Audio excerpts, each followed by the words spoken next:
Welcome to the 8th edition of the Novice Sports Show. Again, we had three guys that came together organically to talk about sports from a novice point of view. Like I said, we want you to like, subscribe, share with your friends and family. Again, we may read your comments, and then again, we may not. That's kind of what we do. Again, we're going to go ahead and introduce our cast members. We got my man, AJ. We got my man, Jay, and we got A-Dub. So this weekend, like I said, we had some interesting news come out about some the WNBA. Like I said, Caittlin Clark announced she was going to forego her COVID year.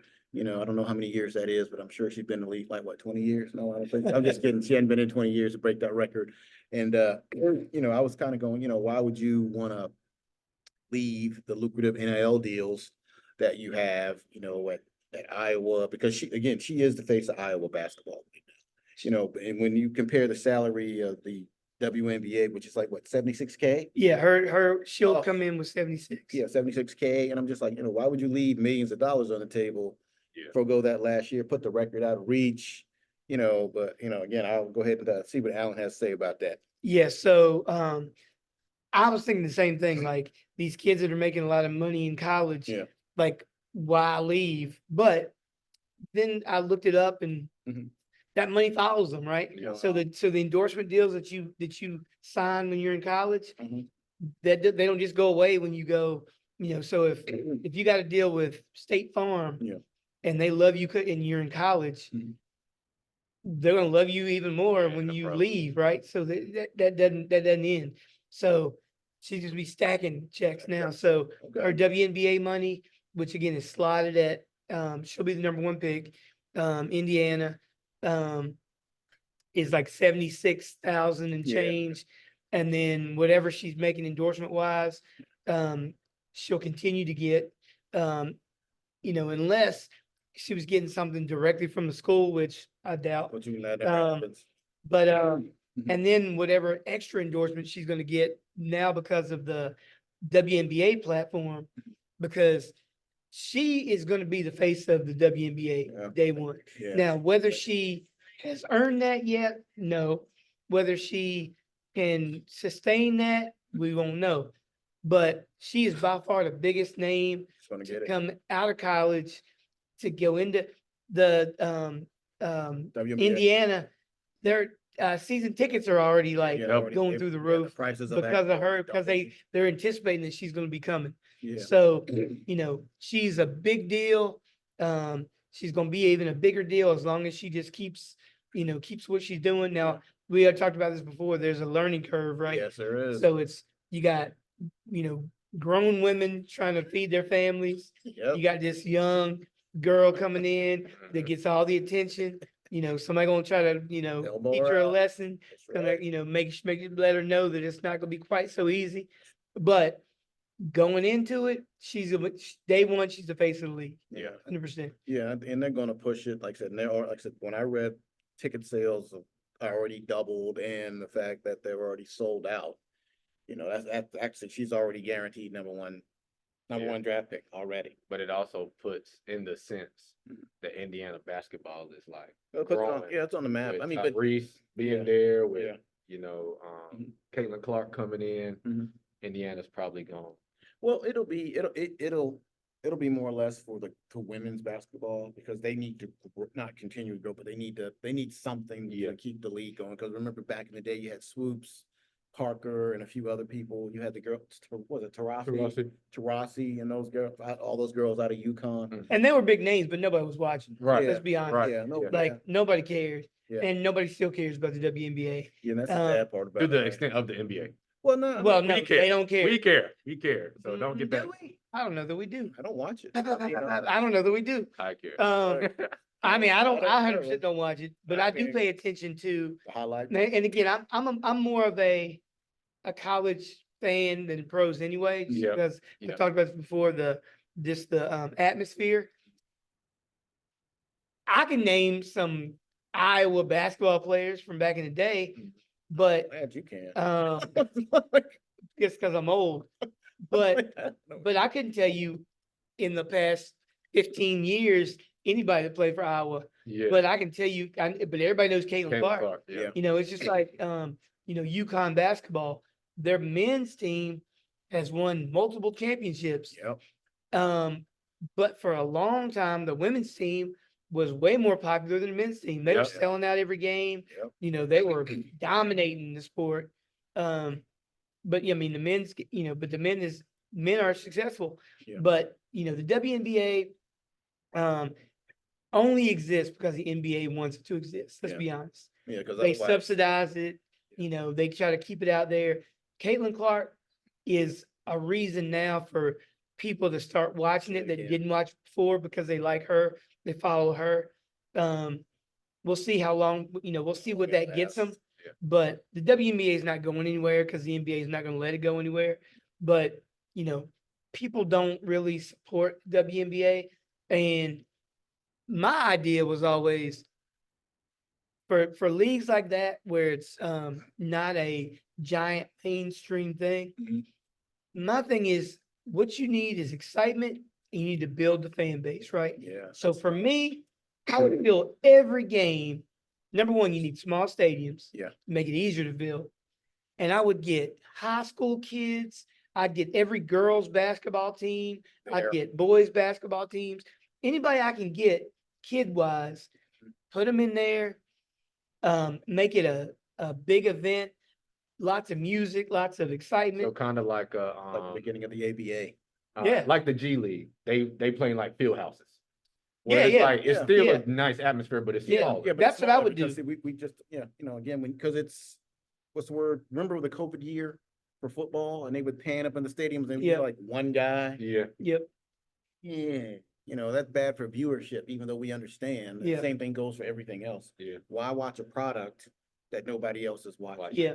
And of course, like I said, before the WNBA, most of these women played where? Overseas, yeah. Yeah. Because it was way bigger. Because it was way Women's bigger basketball is overseas. way bigger overseas. So they would go, and some of the players that play over here still go overseas. Yeah, they make way more Make money. and Yeah. make more They're, money. they're way more popular. You know, And again, I would pack every stadium Mhm. with kids.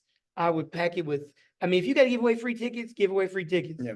But you need the atmosphere. Kids will be loud. They'll be, and you need to build the fan base. So Yeah. if you're a kid and you go to the, whatever team and you have a good time, they give you some t-shirts, they give you Yep. some merch, and then maybe the players are signing autographs. It becomes a memory. It becomes a memory, Yeah. and then Yeah. maybe build an push that attachment. on. or Yeah.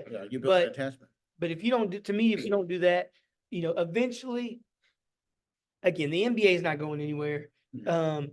And they're going to keep subsidizing it, but you need it, you want it to be a Self-sufficient. little bit more self-sufficient. Yeah, Yeah. yeah. So, See, and that's gonna be the tough part, because it's been how many years?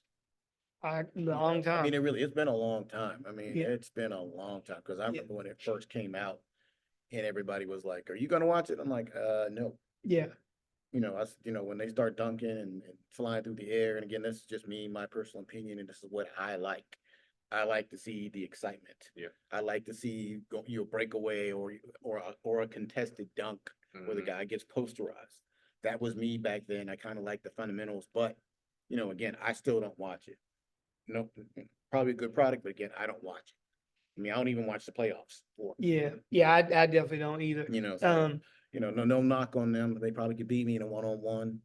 I guarantee they could beat us in the one. But the Yeah, we're definitely not knocking the talent. yeah, Yeah, it's just it's the product that Yeah. they built. Like I said, But- those are some. Go ahead. yeah. But I was gonna say, but there are women's sports that I love more than men's sport, like Soccer. women's soccer, Soccer. like the physicality. women's national teams. Now they've fallen on some hard times recently, but man, I was all into the Yeah. women's soccer team. You know, When they were winning, they were dominant, they were fun to watch, they had personalities, Yep. you knew players, Mhm. women's tennis. yeah. I was all into some women's Sure tennis. was.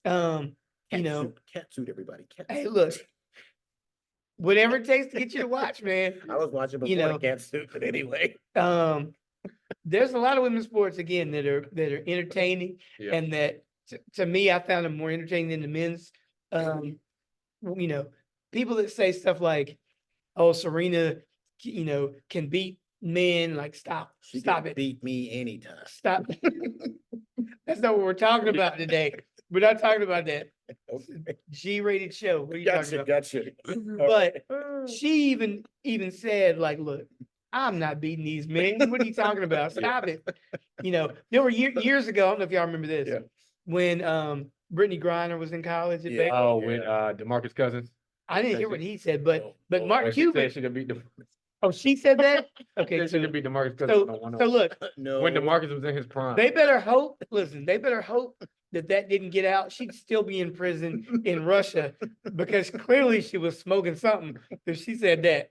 So stop it. Yeah, this was pre-Russia. Stop it, Brittany. But Not beating. but Mark Cuban once said he would use a second round draft pick Mhm. for the Mavericks because of how much he respected her game. Mark, stop it. Yeah, You're way more intelligent than that. That's Listen, she is a center, a dominant, big woman in women's basketball. She doesn't have guard skills. She's not dominating the women's game. Like, it's not like she's Shaq out there scoring 50 a game Yeah. and just dunking on everybody. No. Sorry. So stop it that she's gonna Look, she anyway. Well, like I said, the physical attributes are different. Trust me. And then regarding the WNBA though, Mhm. what state should have a WNBA team that doesn't?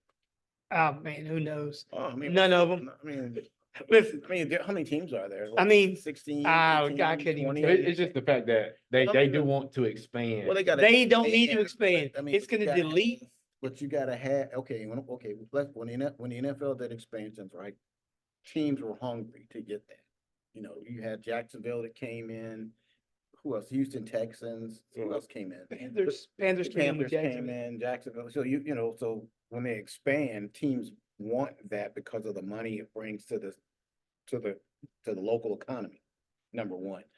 I don't see them expanding because I just don't see the fan base here. Now, if they did some of the things, let's say 10 years from now, where all those little kids love it, then they can expand. Like I said, I don't think now is the time to do that. I mean, me personally, because again, I don't watch it. It's not I got to get home to watch the WNBA type situation for me. I don't see that for a lot of guys. I mean, they go to sports bars because it's a time of the year. You know, you got basketball going on, you got NCAA going on, basketball, women's and men. See, and to be honest, I'm keeping 100. I'd much rather watch the women's college basketball. 100%. I mean, 100%. I'm the I'm same way. sorry. I'm the same You know, way. that's what I would. I mean, me personally, I have more attachment to women's college basketball. I grew up watching the Tennessee Volunteers with Pat Summitt. I grew up watching, you know, John Staley at Virginia.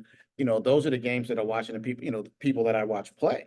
Yeah. You know, after that, they went overseas. So I have more memories of college basketball with women than I do at the professional level. Even though Swoops came in and she carried the league and Taurasi came in after her and they had all these other great players come in. I don't have that attachment. Gotcha. You know, And here's the other thing, when you expand, you're gonna delete the product, dilute the product, right? So if we're looking at it like, I don't know that these teams are great now, and then you spread it out more, yeah, then you're gonna have you're thinning out your. worse teams, to me, in Not only my that, opinion. Yeah, not only that, but then you think about it like how many got a pie? How many slices of the pie do you really want to dice it up? Yeah, You know, how much market share are you willing to give away? Because when you talk about putting teams in, they usually go in major cities, right? Then that's TV market share, especially if you're putting a team in Atlanta Mhm. or you're putting another team, let's say Charlotte. I don't know. I don't even know. I know does Charlotte even have a team? So I don't think Charlotte has a women's team. So I don't even know if Atlanta has a women's team. they They do. do. So that market is the Southeast. So now you get another basketball team in there. They're going to play eventually at the same time or on the same weekend or whatever. So now you're giving up that market share that I see what people you're saying. would watch. Or, you know, I've already watched one game. I'm gonna go do something else. And again, let's be honest, nobody's watching now, Yeah. right? So, Viewership is down, just yeah. so we know, factually. yeah, I mean, people aren't watching the NBA like they used to watch the NBA. Right. So, Which is why they're doing what they're trying to do. and they're really not watching WNBA. Yeah, because like I said, I don't watch the NBA till the playoffs. Sorry. You know, and again, that's probably because was it back in the day, you know, some of the rule changes they made, because again, if everybody knows, I like defense. You know, we talked about it earlier. Nobody wants to watch an 88-89 game. because of the excitement, but I think some of the rule changes in the game itself, pushes that, right? Yeah. Because I think we heard somebody say that they made all these rules changes so they could take basketball global. So what do you think of that? It made sense what they were saying. Elaborate. So as far as I didn't say who it was. So Gil was explaining that Gilbert Arenas, by the way, Yeah. was explaining how basketball and European style basketball has taken over American basketball, and that the reason is because it's more fundamentally sound. Okay. To where America is like, how do we kind of not dumb our league down, but kind of make it flexible for where Europeans can also play in our league and make it international. It made sense in that aspect, but I don't know. Even with like, there's no hand checks. Yeah, there's no more hand checking. It looks like a lot of NBA ball Yeah. is focused on the skill and the talent, maybe not necessarily the competition, being competitive. Well, so I remember back when Yao Ming came in, right? Oh yeah. And he was the #1 overall pick. China watched more. NBA is already big in China, right? Yao Ming came in and it just blew up, right? So he was the biggest thing China had seen as far as basketball goes. So they definitely there was a concerted effort to take the game global, right? Yeah. I mean, every league wants to do that. I mean, NFL taking Europe and doing the games in London, but the NBA definitely, right? So China is a huge NBA market. 4 And then billion. Oh, 100%, 100%. All right, So billion. that's why we definitely, don't want to mess with that relationship, because it's just so many people and they love NBA. Right. Yeah. So Europe, they've always had basketball. The game is just a little bit different. And then Right, the passing, the cutting, Yeah. all this and that. but you start getting more of an influx of European players coming in. And, his point is actually, it made sense, right? That, our game is predicated more on athleticism and power and that kind of thing. Theirs is more, back to the way it was, when the basketball first started. Pass, cut. Fundamentals, Right.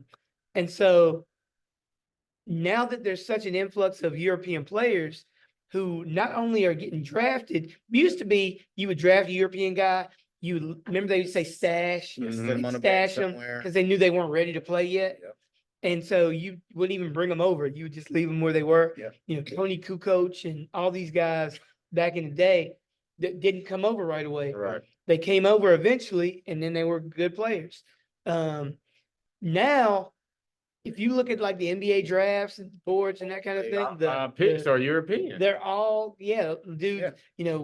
Victor Wembanyama from last year, right? Yep. There's a bunch of dudes like that over there that people are like, oh, we want the next one of him. Mhm. So, you definitely want your game to be able to translate. And so when the NBA is like, okay, we want a more offensive league. We want it to not be so muddied up by defense and by physicality, where people can't, they want to see their stars Right. do Showcase what their they skill, do, yeah. right? Man, And- clothesline somebody, man. Well, you need to get into you need to get into a different sport if you Yeah. want to think about every sport, right? Basically, it's predicated on scoring, right? Always, I know. So soccer, basketball, football, Mhm. people want their stars, who are primarily the offensive guys, the skilled guys, to showcase what they can do. I know. And so you change the rules to make it easier for them to do that. Yep. No Because hand that's what checking. people want to see. Right. So No tomahawk chops through the lane. yeah, But it's interesting No in that elbows to the perspective, cheeks. as far as what the NBA is doing, trying to basically, like you said, change certain rules. Well, they kinda have. I mean, well, they with have. I Europeans. mean, But it's not necessarily the case if the NBA player goes to Europe. Well, okay, so I kind of looked at some stuff on that. So they said when a USA player goes over there, the game's actually, what's the word I'm looking for? Not as crisp. They say they're fundamentally sound. They said, but the games over there are a lot more physical than they are over here because of the lax calling of the, I mean, I literally watched the game where a dude literally, I mean, when I say literally, he literally grabbed the dude, put him in a headlock and like dropped him and took a technical. And I was like, he should be ejected. He was back on the court. I'm like, yeah, so some of the toughness that I think we don't have in our league, because again, it's televised a lot more, that we literally let them do. I mean, I'm talking when I say shoulder to the chest, Yeah. it was a real shoulder to the chest. And and literally when he came to the lane, he caught him, he put him in like a chokehold and he took him down and nobody rushed the floor. And I was like, okay, is that Yeah. legal? So like I said, so they were saying, when Arena said that comment, he said, clearly, you've never watched a European basketball game. So of course I went and watched one, and what he was saying is right. He said some of the players are elite and the fundamentals are good. He said, but the majority of the players who aren't from America are not that elite.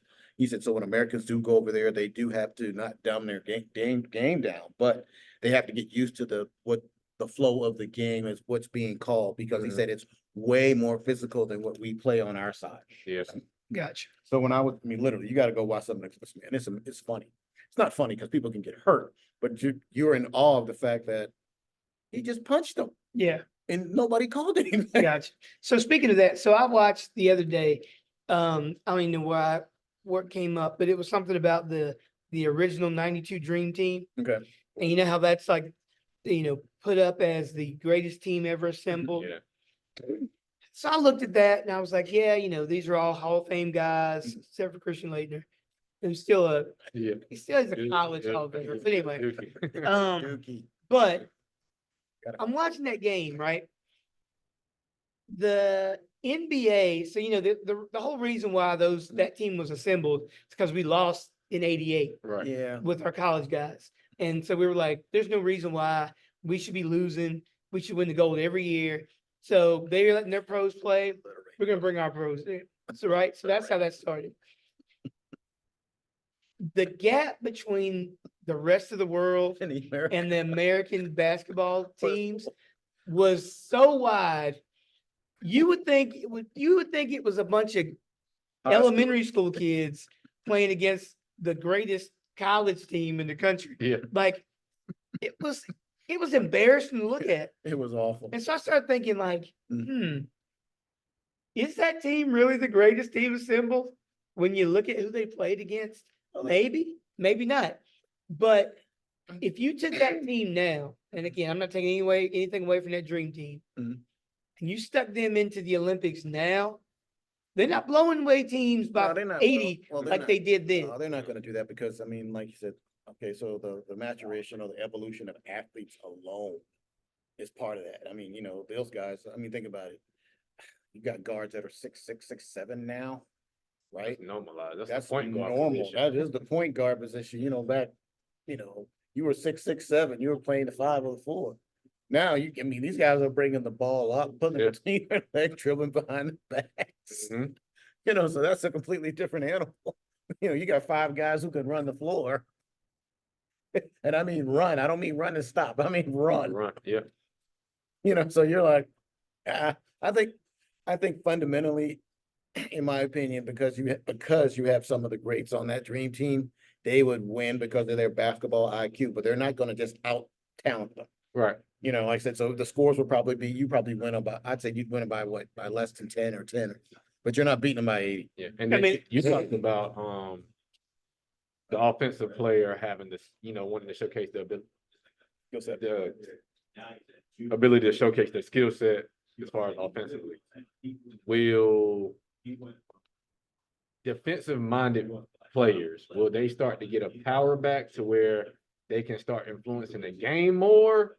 Because the hand check is out of it, certain hard fouls are out of it. Well, see, like I said, so the rules would have to kind of give or change, because I can't be a dominant defensive player if I can't, let's say, use my hands or shuffle my feet. Because remember that when they started putting that, what is it? If you're in the circle underneath it's not a charge. It's not because you're in the circle.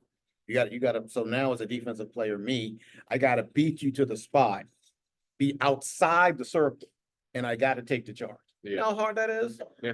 You know, these guys are flying around at like 18 miles an hour. Well, they definitely have made it harder to play defense Right. and easier to play offense. But on top of that, the offensive is just so much more advanced than it used to be. I don't care. You think of the greatest defensive player you can ever imagine from back in the day, from whenever, right? Yeah. They're still having trouble now Mhm. with these dudes. Like, Right. give them a hand check if you want to give them a hand check. Dudes are still doing step back threes from 5 feet behind the line. You can hand check all you want to. These things are still, offense is still, King. yeah, and you can play great defense. Yeah. There's great defense on shots all the time, and these dudes are still making them because it's just. So we talked about this. Yeah. So what is your take since, for example, Embiid? And back in the day, basketball wasn't played the way it is now. No, it wasn't. So we talk about offensive like-minded players want to showcase their ability. And I know there's a lot of conflict on creating fouls. Is that a skill? Or are you flopping? Or are you Well, see, X, Y, and Z? I hate the flopping part. What is your take on that? Since that is a part of the skill of an offensive player. Oh, go ahead. Yeah, okay. Well, again, I hate the flopping part of it, because I always said no blood, no foul. But like I said, that's playground talk. Like I said, but in the league where these guys are getting paid millions of dollars, you really can't hurt them. But like I said, when you go back and look at the style of play, again, it was more physical. And of course, back then, people prided themselves on saying, I'm going to stop you from scoring. Right? I haven't heard anybody today say that. Like Mutombo was one of those guys who would give you 2 points, but 5 blocks. So he was a rim protector, right? That's what he did. Yeah. You don't see any of that nowadays, at all. So I don't know what that means for the game, but again, when you look at the skills, again, we go back to skills. It's hard when the rules are not for you, Right. 'cause it's going to take I hate to say this, a generational player to come out to change, to work on those rules, because it's just so hard. I mean, think about it. If I'm 7'1" and I'm shooting a 3 and I'm doing a step back fadeaway 3, I got to be 7'6" to get to the ball. And of course, how many 7'6" players do we have? None. Kaku Fall. He's not currently. Yeah, I'm just saying, but he's not getting any minutes, but is he that? He can't even move like that. Like I'm saying. So the bigger you become, your center of gravity gets off and you got to be extremely athletic. But like I said, it's very difficult in my mind, or in today's league, to be a dominant defensive player because of the rules. And the flopping, like I said, that's one of the reasons why I stopped watching it, because like, dude, this is not soccer. Yeah. Well, here's the thing. The stuff that some of the people were doing, like Marcus Smart, he's got like a whole, like, where you just fly out of bounds. Listen, I'm all for you got to sell a foul, right? Yeah. It doesn't do me any good to be Mr. Tough Guy and act like nobody hurts me. Right. If I need to get a foul call, right? Mhm. I need to get you out of the game. I need to get to the free throw line. So, I say this all the time with players like Shaq and LeBron. And people get on LeBron all the time about flopping, right? What does it benefit LeBron to be as big as he is, to go down the lane and get crushed and act like that's not bothering me? Yeah. And yet you missing the shot because a dude that's almost as big as you or as big as you is hammering your arm. Yeah.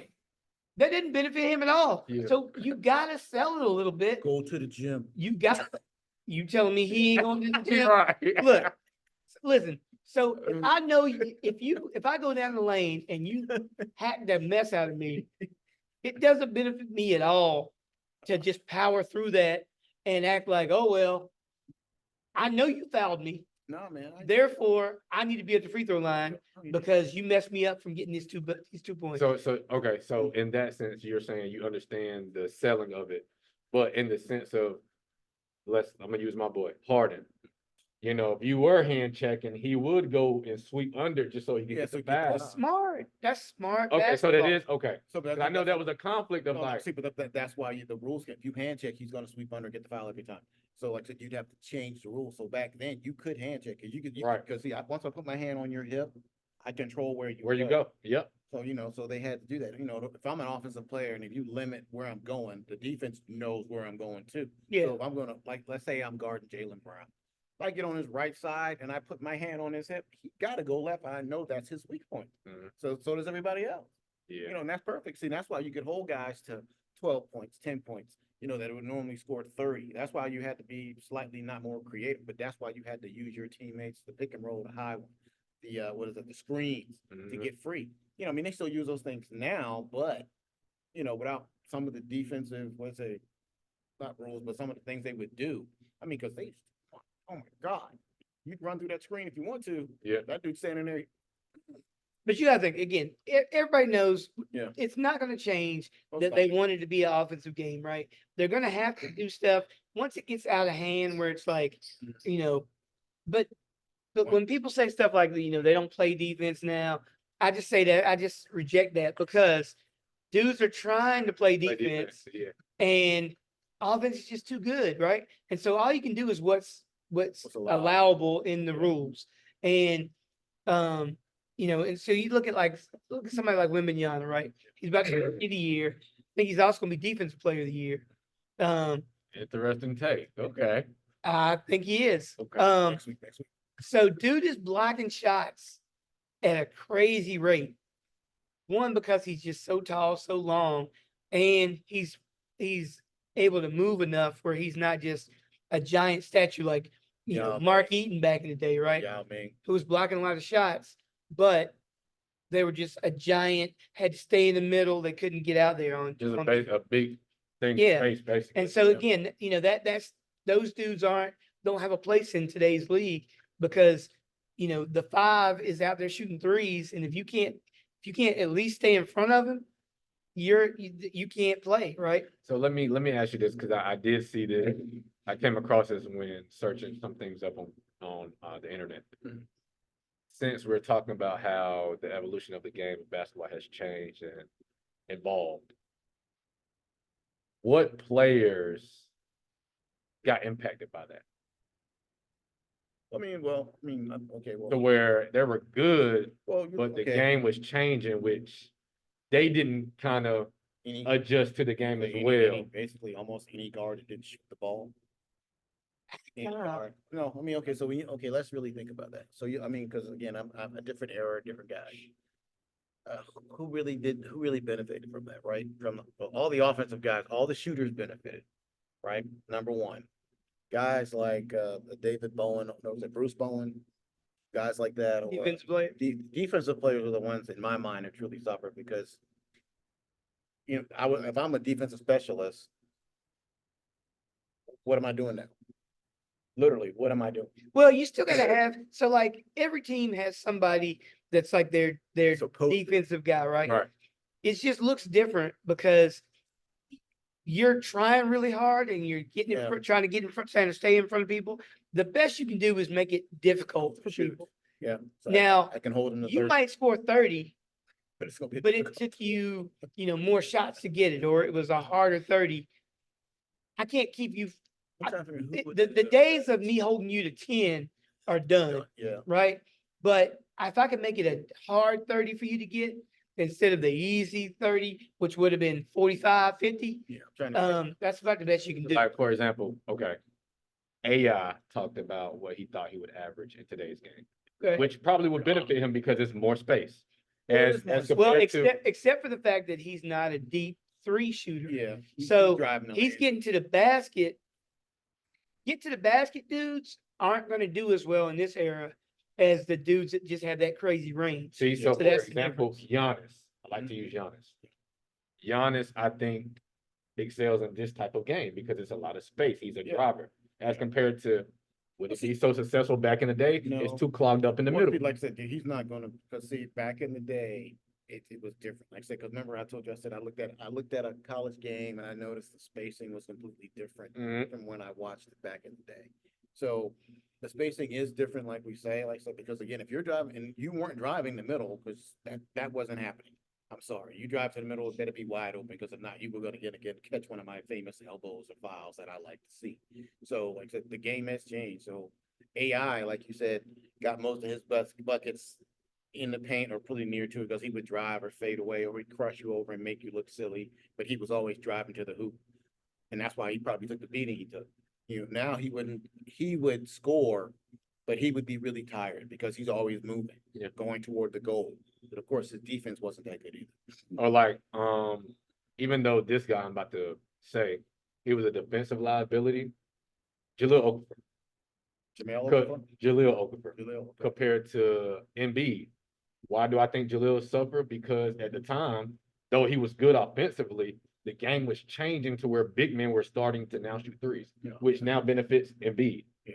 So it's like, Well, Okafor was so bad defensively. yeah, that's what I'm saying. He was really bad defensively. So I get the knock. That his offensive game wasn't good enough to overcome how bad. Like, evidently, he wasn't even able to slow people down right. to give them, because again, he was dominant in offense in college, and then he went to the pros, and he was good for a couple of years as well. But so like, I just think that yeah, that evolution of basketball, it just hits certain people, and it's like, it always does, though. I mean, like I said, it's just the way it goes. Everybody can't play ball. Wink, wink. Everybody can't play ball. I'm just saying. and the year, back in the day, there were, you had more dudes under 6 feet that had success. Yeah. And that's going clearly away. at the picture now, That's really going away. Unless you got a breakaway and you wide open. Yeah. Those dudes aren't even in the league now. Like, it's so rare. In the league, hardly in college. If you're under 6 foot, you got to. Well, there's more of them in college. Yeah, but I'm just saying, but it's a harder path. Think you could be the best floor general in college basketball and still not get drafted. Yeah. At all. Because you're under 6 foot. Yeah, or you are 6 foot. 6 foot. That's even a knock at football. A 6'1" quarterback's a bad thing. Yeah, yeah. Because you can't see over your line. Yeah. Yeah, you got to be. Everybody else is 6'6". Who am I throwing to? Yeah, you got to be exceptional to be able to. Yeah. You got to, like Breezes and. He's having that problem. He throws through windows. Well, I'm just saying he's short. I'm just saying, yeah. And he's very thin. Yeah. I'm sorry. Probably needs peanut butter. Peanut butter protein. Well, speaking of Bryce Young, let's transition into the NFL. NFL quarterback. So the combine, right, is the big thing. Mm-hmm. That's one thing about the NFL is even in the off season, there's always something to talk about. Mm-hmm. Now I haven't watched any footage of the combine. I've seen some highlights. I've seen some articles. You can probably give me some more, but I did hear about the young man, the receiver that ran the 40, had a great time, but it was like, I can do better. Runs it again and then breaks the record, right? 4.21. So my question is, how do you judge these combine kings, let's just call them, versus what they did on the on the field? Yeah. Because Al Davis was famous for speed. Man, if you showed him you had speed, he didn't care what you did it. But this guy didn't catch a single touchdown pass, and I don't care. He's the fastest dude in the league. I want him. So how do you judge between those? Me personally, so the combine is great. Sorry, for me personally, the combine is great, but again, I can practice the combine in my backyard, get good scores.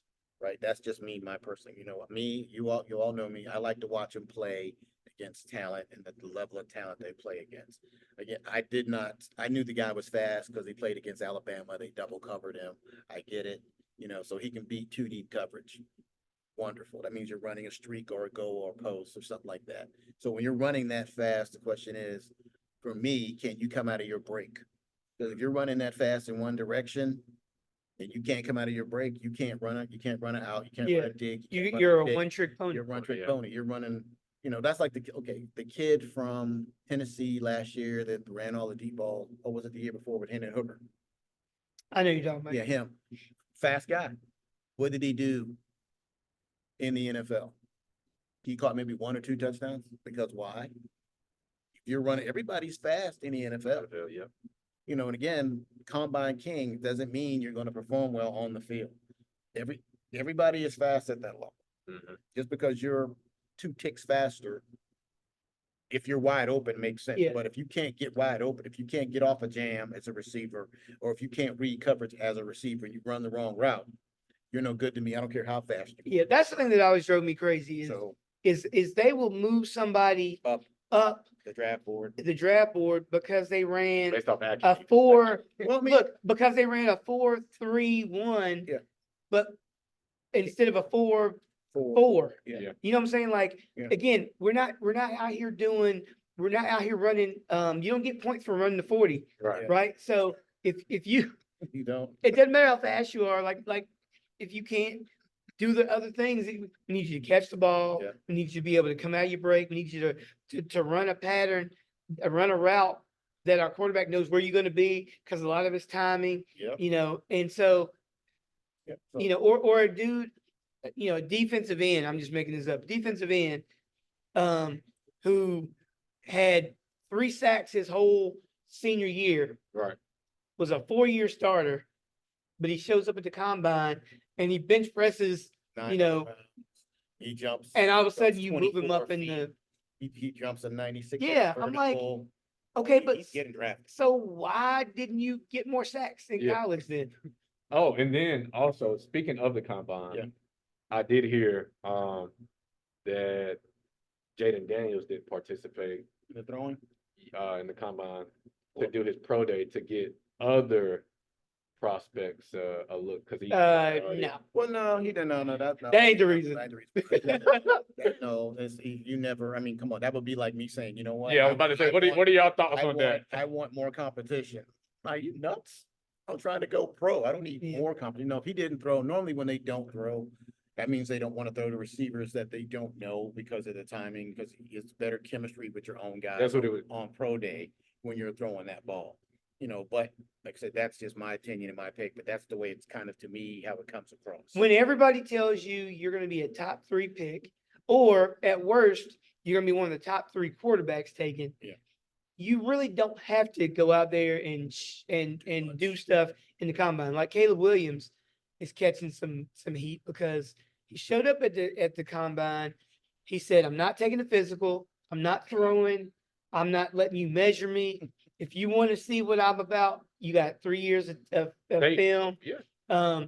And again, you really can't listen. The only thing you can do when you're projected to be the number 1 guy is mess yourself up where you're Yeah, not the number No 1 one guy. guy. Yeah. So You are- you're better off just saying, "I'm good." So Drake's not doing it. He's not doing it. Jaden's not doing it. The top 3 projected guys, right? Yeah, The people that are doing it. that are lower, hard. they need to do it because they didn't show you something that you didn't know before. So let's say, you know, whoever's projected to be 5th, right? He shows up and, you know, wow, I didn't know his arm was so strong. Wow, I didn't know he was as tall as he is. Wow, his hand size is big. bigger than we thought. Yeah.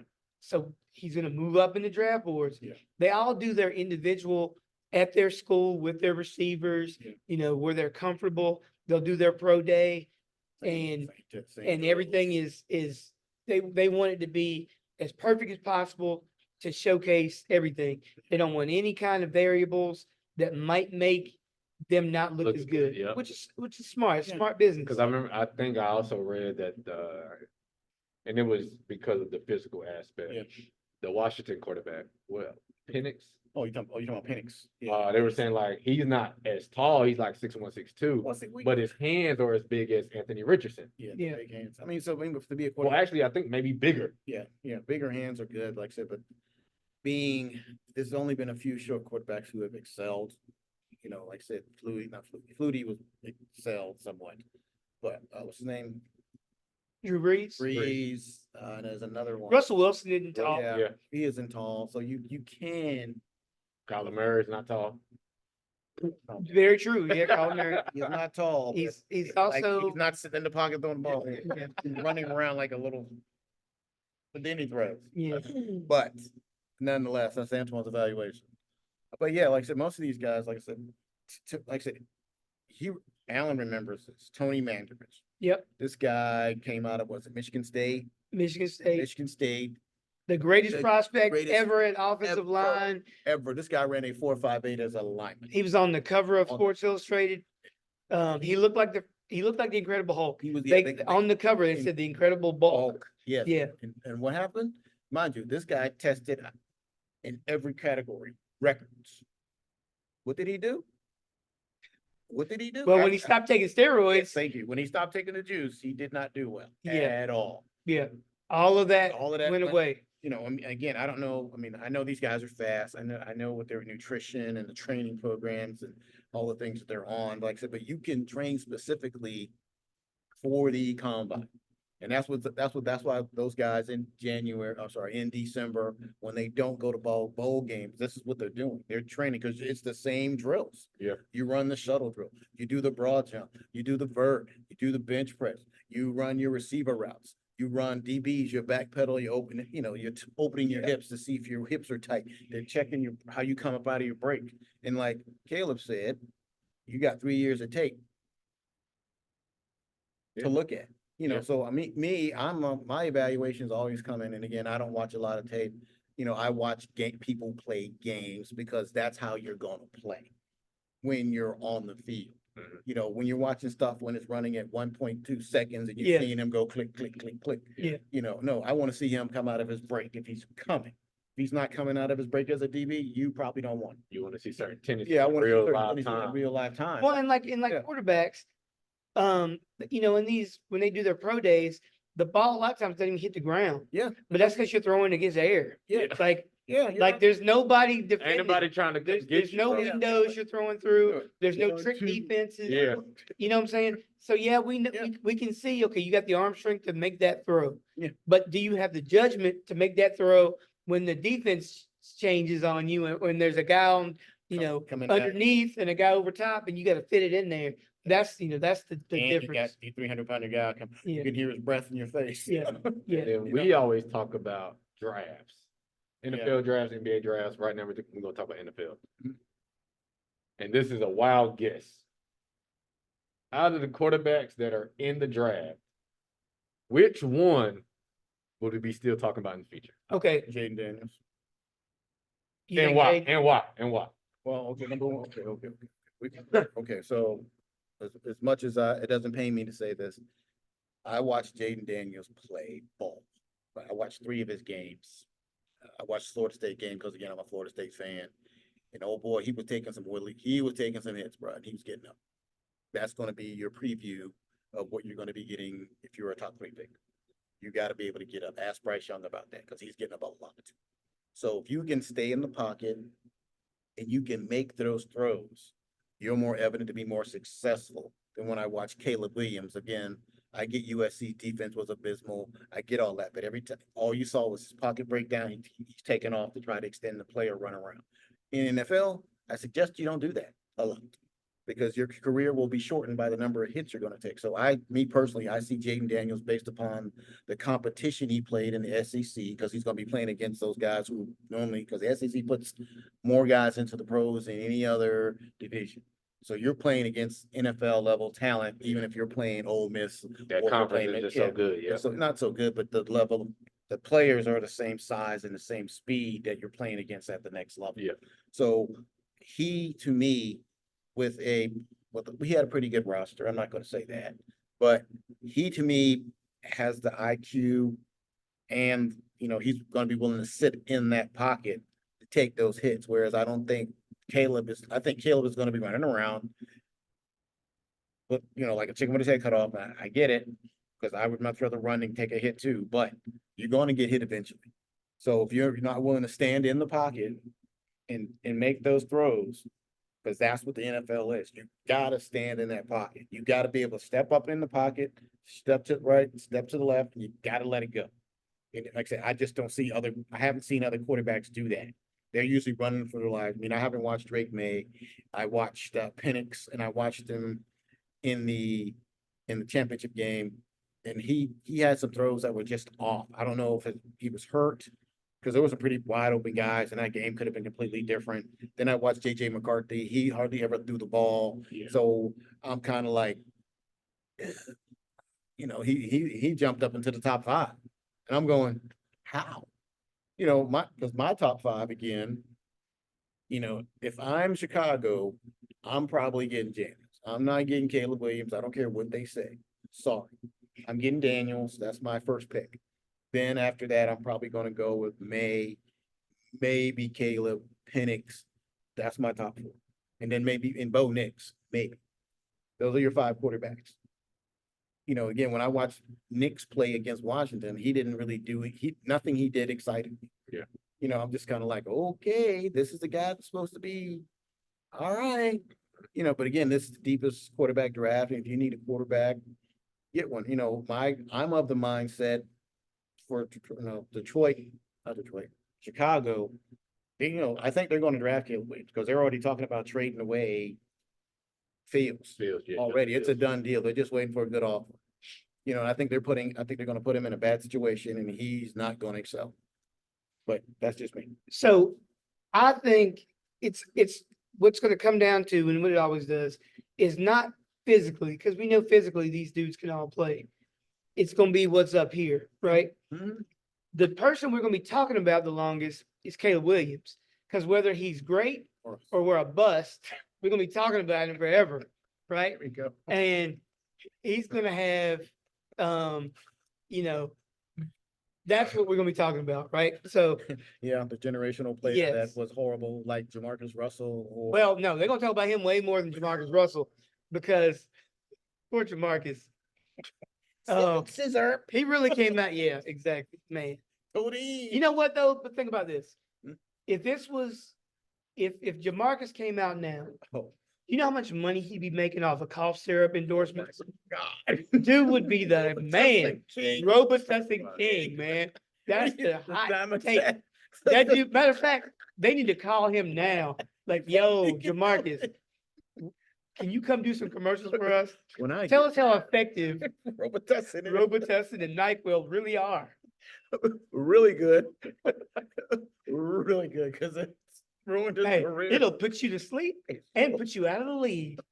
Buy some. And then let me ask you about your guy. I know you're a Carolina fan.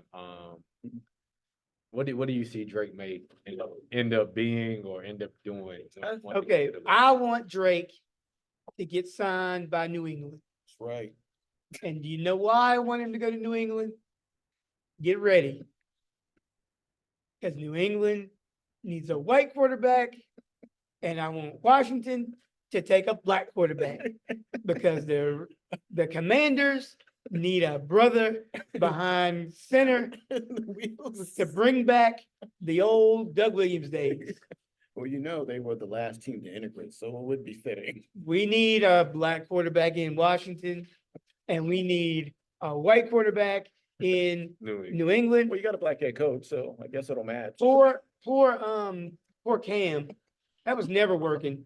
Even if he'd have been great, New England, no, they need Tom Brady II to come through, and Drake May. I hope it's you, buddy. Well, you get rid of Mac Jones that fast? Oh, he can back up. okay, Back Matt somebody up. Jones. Okay, situation behind Matt Jones. All right, so so Matt Jones is not a bad quarterback. We love to make people really, really bad, really do. I mean, and I get it.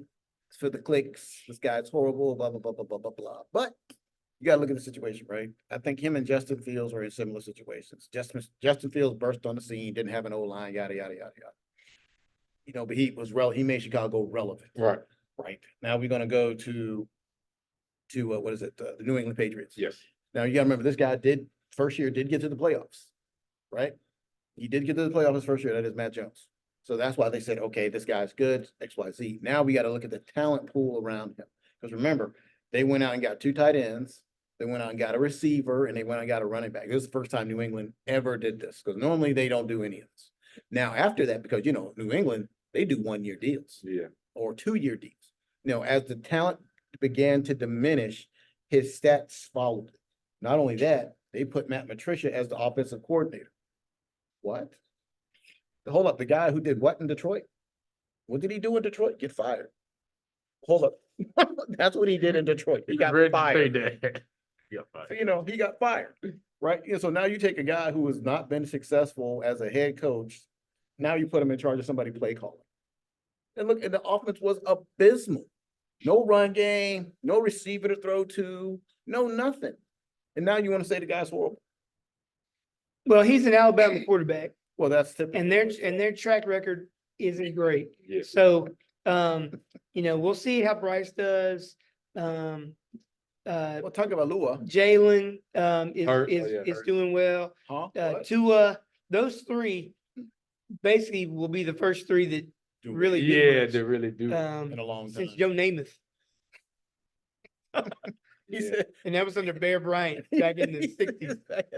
So we're not gonna count him, but yeah. Mhm. So again, I don't know how good Mac Jones is. I mean, Belichick felt like he was good. I mean, I feel like you kind of got to give Belichick a little bit of credit. I mean, clearly things didn't work out after Brady left, but I mean, I can't say he's a horrible judge of talent, but clearly things didn't work out with Mac Jones. I think Drake has all the tools you want. Again, it's going to come down to, what's around you and how you can adjust to the pro game. But I want him to go to New England. I hope Washington does not take him number 2. No, I don't think Washington's going to take him number 2. I think Washington's going to take probably. I really think Washington's going to take Daniels.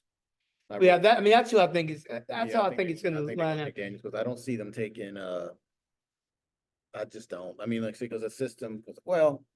Like I said, unless Washington's going to trade the farm, which I don't think they're going to do, they're not going to move up to number 1 to get Caleb Williams. I mean, if you're Chicago and you really have doubts, I don't think they do. I think they're pretty set on him. But there's a lot of stuff out there about Caleb Williams, his leadership. There was a quote that so he didn't play in their bowl game. Yeah. And one of the players said, so the backup quarterback threw for like 6 touchdowns, and one of the players said, "We finally have a team now." Mhm. Yeah. I don't know if that was a slight on Caleb or the fact that he got all the attention. No, I don't know if it's about his leadership. I mean, I don't know. We weren't in there, but There we go. there's a lot of talk about Caleb and off the field stuff. So we'll see. I mean, the Bears aren't known for having great quarterbacks. It sounds like the not exactly, but the Kyler Murray issue. What? No leadership. No leadership. He doesn't do the other stuff outside of what he does now to get better. Yeah, I mean, It doesn't. Like I said, with the game, He's not uplifting. It's always not your fault. It's not so much. I mean, not his fault, but your fault. Yeah, well, see, I'll say this. Okay, so some of the things that strike me a little weird about Caleb is the fact that some of the things he's put him and his agent have put out there. Oh, I want ownership in a team that I'm going to. Like, are you crazy? No, it's not going to happen. what's the thing? He didn't even have an agent. This is stuff is coming from him. It's coming from him then. Okay, Because he didn't even hire an agent. So this is coming from him. This is what you have to deal with. And he keeps saying he's a generational talent. I went back and watched some of the games, and I don't see it. Maybe I just don't know quarterbacks like that, but I just don't see it. They go, oh. I'm like, no, because if you're losing games by 2 points and the score is 42-40, a generational quarterback should have won that game. And there were 4 games like that. I didn't watch him play that much. I heard his defense was kind of bad this last year. The defense on USC was horrible. Don't get it wrong. And his, he won the Heisman, but they say his stats aren't really that different than when he won the Heisman. Mhm. Nobody ever wins it twice. So he would have literally had to double what he did to do that. I didn't watch him that much. The thing that I always heard about was just, the off the field thing. So it'll be interesting because I'm pretty sure he will go number 1, barring some crazy photo coming out. thing coming out. Yeah, exactly. But I mean, same thing with Drake May. I mean, he forced certain throws because the defense wasn't as good. Well, no. Well, see, no. Okay, so it wasn't. Okay, here's the difference. All right, when I watched Caleb, right? Caleb would get the ball. He's not under center. He gets the ball. First read goes away. He's instead of stepping up into the pocket, he's rolling wide or rolling this way. Yep. So now when you roll, what does that mean? We all know this. You cut off half of the field when you're rolling. When you sit in the pocket, you still got three speeds, not three, you got three sections you can throw to underneath, above, top, whatever. When you roll, right, you have to roll, you don't throw it back across your body. Bad idea, because that's still going to be a pick, right? So you're only throwing here. So especially if you're rolling this way, you can, but if you're rolling this way, you got to stop, plant, and then throw. Now Drake, because the offensive line did break down, he was looking to throw, right? So he stepped up in the pocket, he moved left, he moved right, then he ran. Right, that's what I'm getting at. Yeah. Then he ran. That's what Like I I'm said, he getting at. didn't go one, then run. But it's not, it's the fact that in the sense that Drake is getting bashed for that. Well, no, But Caleb is the generational. Yeah, like I said, but he's getting bashed for it because, I mean, because, okay, the numbers that you're putting up may be generational because the people, you only had Washington, Oregon, Utah, and the Pac-12 that were really any good. Yeah. Well, the Pac-12 this year was the best the Yeah, I'm Pac-12 just saying, ever been. but those are the Yeah, three those are the three those are teams. the three teams, right? Everybody else is either middle grade or black, because remember, Stanford's horrible. Yeah. Everybody, Oregon's, Arizona, good since Arizona Andrew Luck. State, all those guys are not any good. Right, so you're playing against Colorado, garbage team, and you barely beat Colorado. That's all I'm saying. But anyway, so when you go back to the ACC and you talk about Drake May, you're looking at, okay, he actually took the ball. I mean, he didn't run not even a second. He didn't go right. My first read's gone and he took off. He tried to play within the system. He was looking to throw versus, okay, I'm just going to take off and make something happen. Mhm. You know, so that's my take on it. Again, I just don't think Calib Williams is a generation player. Maybe he will be, maybe something will change or a light bulb will go off in his head. Because again, if you take away his first read, he's gonna panic. And that's what he's shown. People, like I said, they're comparing him to Mahomes. Yeah. If you took out that whole thing, people might look at him differently. Yeah. You know, we'll see. Like we've always talked about, it's an inexact science. Yeah. Whether you take somebody number one, how many number one overall picks actually pan out to be the Being end all be all. the all pro Hall of Fame, you know, and we could go back and think about them. There's not that many of them, right? You know, Peyton Manning was as good as he was supposed to be. Yeah. You know, Cam was good, but not a generational dude. I mean, Yeah. he won an MVP, never won a Super Bowl. You know, his first 2 years he threw for 1 billion yards, but then after that, you know, if they changed the offense around. But if you look at it, you know, the number one guys that have come out, they really aren't, you know, that Good. You I mean, know, it's- they're good, They're but good. they're No, not no, like okay, the well, Hall of great. Fame Yeah, dudes. yeah, not great. Yeah, because when you Yeah. look at, like you said, like when you look at especially quarterbacks that are going number one, that's a lot of pressure. Number one. Number two, everything you do is under microscope. You can look at Zach Wilson, who went Zach Wilson go? I think he went two. He went two, right? And he went after who? Was it a quarterback that went? I don't number one? remember. I don't think can't- it was a quarter. I can't remember. Yeah, so when those guys do that and they go to these systems, and again, you all know me, what you do in college is what you're gonna do. Mhm. If you were out there blaming everybody else for your problems, you're gonna come in and it's not gonna be a nice locker room because the quarterback is the face, and he's gonna be like, well, I did my job. You just lost the locker room. These are grown men that get paid money just like you. And if it's not your fault, quarterback, you Yeah. know what? I might just do this. Oops. Yep. Mhm. Yeah. And then, and all of a sudden that tackle's pounding on you. I said, Yeah. when these guys get in these situations where they get drafted number one overall, they have to have not only the physical, the mental, and they got to have Yep. the intangible. So you got to be somewhat of a 100%. leader. Yeah. And a You lot gotta of get the guys, team behind you. Yeah. You gotta get yeah, Mhm. exactly. a lot of these guys just don't have that, because especially in some of this me culture that's going around, football is a team sport. Yeah. I'm sorry, if I can throw the ball, but I can't catch it. I can run the ball as a quarterback, but it's probably a bad idea. That's all I'm saying. Like I said, Caleb Williams may go number one. More highly likely, it's 90% that he is going to go number one. And I think the GM at that 2 years from now is not going to have a job. And Wilson went behind Trevor Lawrence. Yeah. So Trevor Lawrence went number one. Yep. But Trevor Lawrence, I kind of looked some stuff up on him. In the 8th grade, he knew what he wanted to be, right? And he was already playing football. He had offers from every school in the country in the 10th grade, literally. He has, I mean, he had this room and he just had stacks of offer letters from every school in the country. So he already knew. And when he went to Clemson, he was a leader off the field and on the field. You never heard him say, yeah, even when they lost the championship game, he said, I should have played better. Yeah. Even though he didn't play, even against LSU, when you knew they were going to get mollywopped, he said, I should have played better. It was my fault. We didn't perform the way we Yeah. did. I should not have thrown the ball that way. I shouldn't have. Nobody under the bus. Yeah. And that's what you do because when you come to the NFL, that's what you're going to have to take the heat for your team. If you can't do that, Yeah. and don't get caught outside Yeah. doing something you're not supposed to do because it's going to be national news. Right. But even Trevor Lawrence, like Hmm? in recent memory, Yeah. Trevor Lawrence is like the Yeah,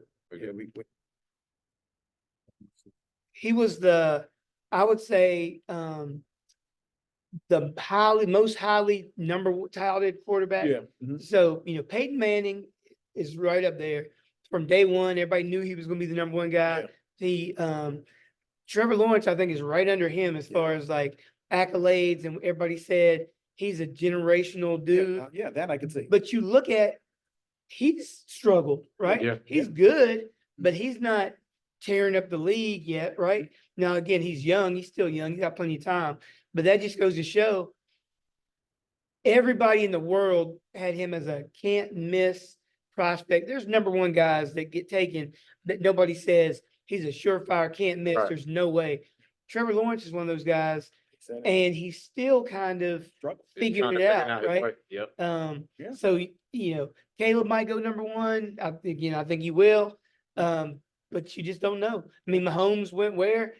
Brady went where? Yeah. Rodgers, all these dudes. None of these are number one picks. I mean, Lamar didn't go one. Yeah, none of these guys are number one picks. Yeah. But yet they figured out, the game, and they've become Hall of Famers and MVPs and multiple time MVPs. Yeah. So yeah, we'll Yeah. see. Yeah, it's difficult, actually, but it's inexact science. We always say that. And again, we have a novice opinion again because we are not scouting guys, and that's just the way it flows. But like I said, we're gonna have to cut this one a little bit short because my man got to go hang out with his moms. Can't believe this, man. How can I do this?